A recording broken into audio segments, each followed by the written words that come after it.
What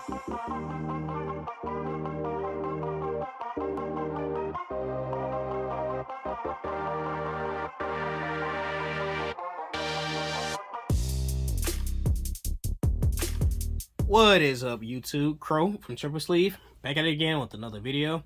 Sorry for the lack of content. Your boy got a new job. We just changed over our shifts to 12-hour shifts. It's been rough, but that will not stop the grind. We are going to get back on track with deck profiles, deck interviews, match videos, and so on and so forth. Got a lot of great content coming in the future, so keep your eyes peeled. Turn on them notifications. Ring that bell. And without further ado, let's hop into this video. Today, we're doing a deck profile of Premium, matter of fact. Today, we're going to be going over Stoicheia. So, without further ado, go ahead and hop straight into the deck profile real quick. So, we're going to start with your starter. The Gunner Boy. Just a V starter. Draw a card on ride. Next, we're going to hop into our triggers. We run 4 Hero Guardians.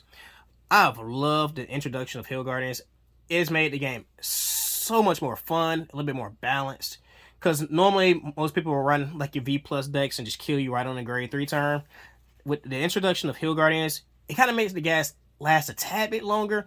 Opens up more lines of play as well, as far as like if your opponent tries to damage deny you, you're able to get access to a counter blast by calling this to rear guard. The fact that if you're getting rushed by your opponent, you can throw this down in your Guardian Circle, and you have 2 options. Either you can choose, as long as you're at grade 2 or less and have not rolled a grade 3 during the game, you can give yourself 10k power for the entire turn, or you can minus your opponent by 2 crits. Like, prime example, you're going against Overlord, and they're riding the X, and they're swinging at you for 2 crit. You drop this down and go, okay, cool, give myself 10k power. Just trying to mitigate some of the pressure, or if their lane is just hitting too high, drop this down and go, all right, cool, minus 2 crit for the end of that battle. So that way you just take 0 damage unless they hit a crit. I said, these Hill Guards are absolutely amazing. If you have access to them, I recommend running these in your deck. Alright, go ahead and move on further. We run 4 of the Stride Crit. Run 3 of the Machining Tree Hopper. Now, you can replace this card with the other crit, the one that you can go and soul, give 10k to your Vanguard and draw a card. Me, personally, I feel like this deck is a really grindy deck. Sometimes it gets close to the point where you end up decking out. This card kind of mitigates some of that pressure from the decking out issue, where you can just shuffle this back in deck. Well, call it down to rear guard, use a skill, stun one of your opponent's rear guard, shuffle it back into the deck. Also, with you shuffling it back into your deck, it also gives you more crits to be able to hit as well.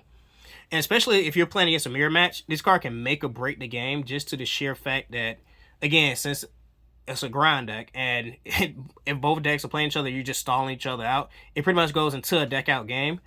If you have these in your deck, 9 times out of 10, you won't deck out compared to your opponent, especially if they're running like 4 draws or more draws, or they're just running just a basic, trigger lineup and not having these in there. Now, we're going to move into the Sentinels. I run 3 of the Paralyzing Madonna and 1 Bomb Scissors. I want to have more crits in my deck over the draws, because I feel like the deck already draws a ton, on top of you being able to stun your opponent and mitigate some of the pressure that you're actually taking and some of the hits. I don't think the draw triggers are all that necessary. Now, you do want to run them because, again, it's a full Sentinel and not just a 30k block, because sometimes your opponent might hit you with a lane that's just absurd, just way too big, and you need to just PG it. Alright, and to round up our triggers, of course, the over trigger, Stoicheia one. I highly recommend running the Stoicheia one over the generic one. Alright, let's move on to our grade 1 lineup. I run 4 Clear Breeze.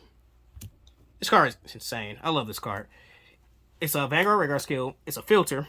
It reads, when this unit is placed, discard a card from your hand, draw a card. So again, that's a filter right there. So if you get a quick shield, you can ditch it to draw a card if you're going second. Or if you got like an order or something in your hand, or anything that you don't want, a grade 3, etc., drop it, draw a card.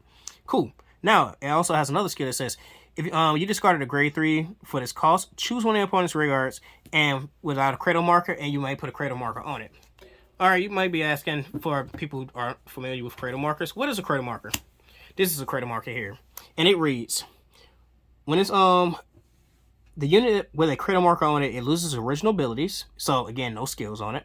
It has its attack reduced by its original attack, meaning it has 0 power, and it cannot intercept nor can it boost. And also the secondary skill on this is that when that unit is retired that has critical marker on it, whether you call on top of that unit, you manage to kill it yourself, whether you attack into it or you have something that blows it up, this card lets you search your deck for the same grade as the card that you kill. So if you stick this on a grade 1 and that grade 1 is retired, you get to search your deck for a free grade 1. So it's a free +1 on top of being able to field control your opponent. So that's just a secondary skill on it that helps out a lot. Alright, so next we're going to move further into the grade 1s. I run 3 of High Class Moth. This card is kind of the bread and butter of the deck to help you recycle your 3s back into your deck, the ones that you need, like your Persona Rise and your Hail Demises and things of that nature. Like I said, you'll see that a little bit further into the deck profile. Also, it also counter charges as well. Now, this card is a hard once a turn, and it is counted as a grade 3 in deck as well, which is absolutely amazing, and in your soul too. So this card's insane. Next, run 3 Dorcas and 1 Hornet. Now, this Hornet should not be in here. I can straight up tell you now, you want to run 4 Dorcas. The only reason the Hornet is in here is because I don't have an extra copy of Dorcas. I will be getting one soon and replacing it with this. But this card is also not that bad as well, because you can actually do a 2-2 split if you really want to. This the thing is, it has to hit. It's a Vanguard Regard skill, and if it does hit, you search top 6 for a grade 3, add it to your hand, and then this moves to Soul.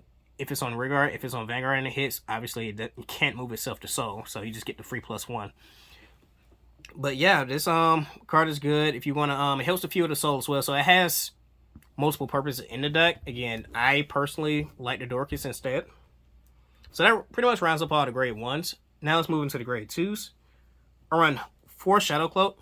This card is like the bread and butter of your deck. You pretty much see this card, you almost win the game. Reason why I say that is because this deck really needs to see the order cards in the drop zone like as soon as possible, especially the book. And like I said, you'll see that further into the deck profile as well. Also has a secondary skill of when you activate an order card this turn. When you activate an order card, if this card is on board, you can Soul Blast 1, and this unit gets 5k power. So the 5k power does come up when you're trying to hit numbers. You put it behind 8k, you're sitting there swinging 23. Put a trigger on it, it'd be 33, or by itself it's 15. Trigger on it makes it 25, so it hits magic numbers as well. Next, we run 3 Elite Mutant Grapha, however you pronounce it. So, this card reads, when this unit attacks, counterblast 1, and this unit gains 5,000 power for each of your opponent's rested rear guards. If your opponent has 1 or less standing rear guards, you draw a card, so you get a +1.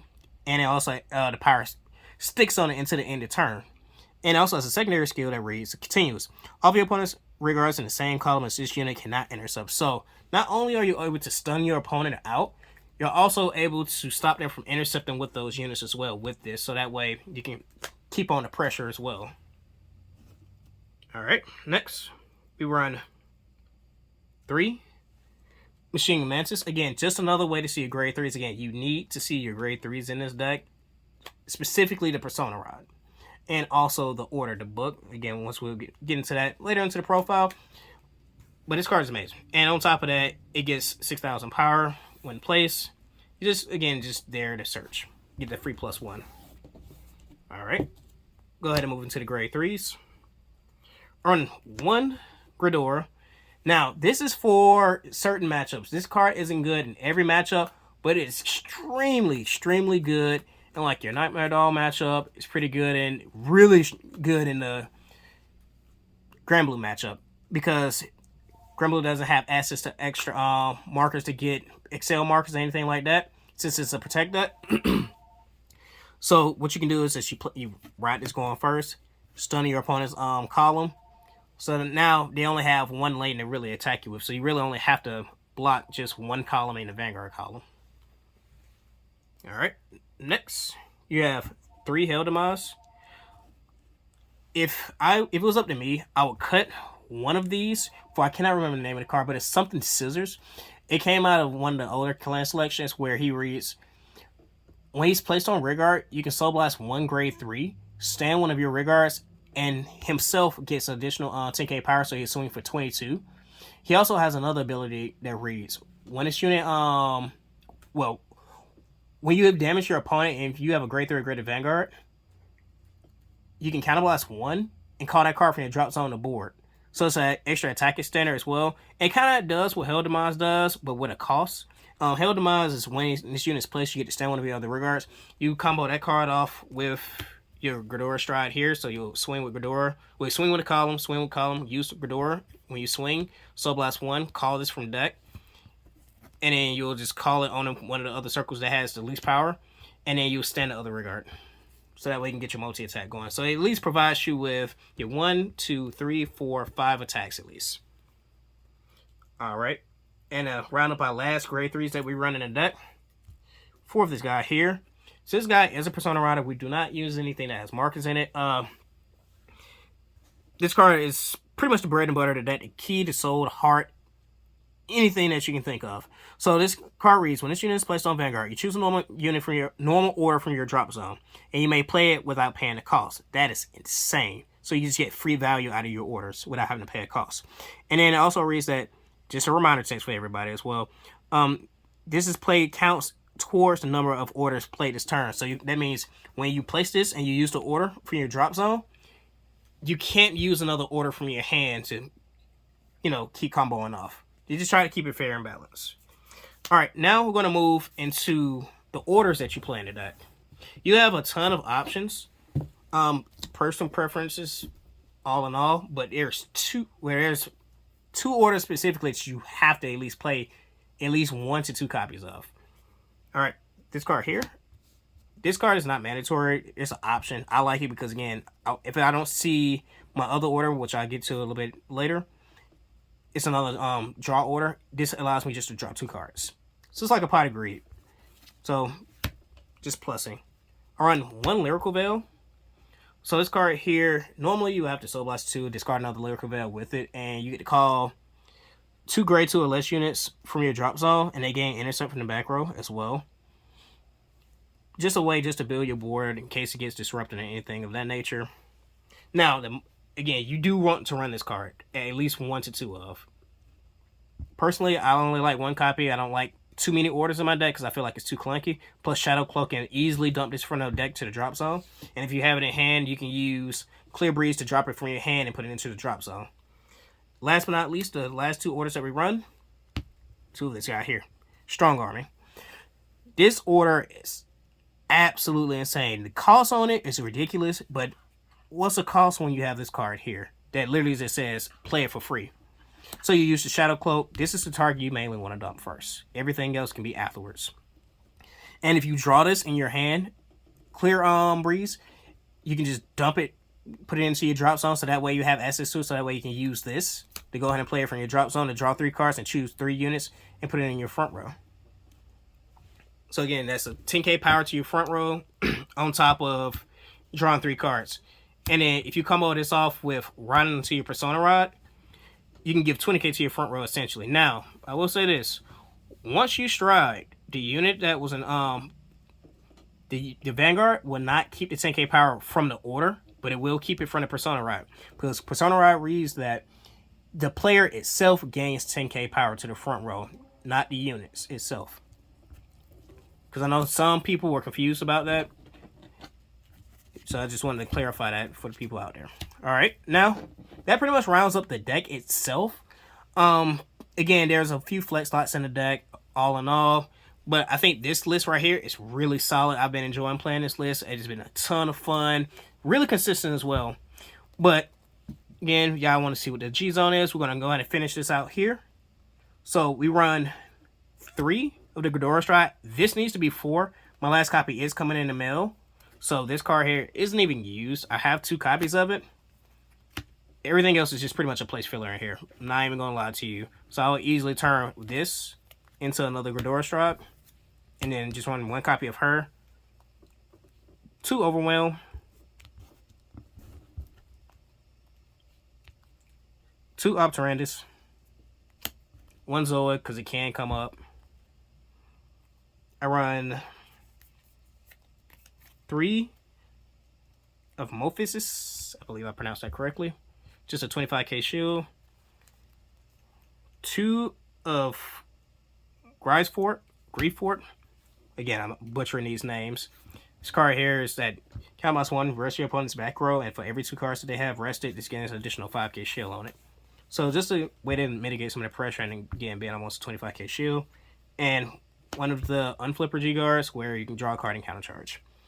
That concludes the deck profile. Again, don't forget to like, comment, subscribe. I have a ton of more deck profiles, match videos coming out soon. Again, it's Crow, signing out.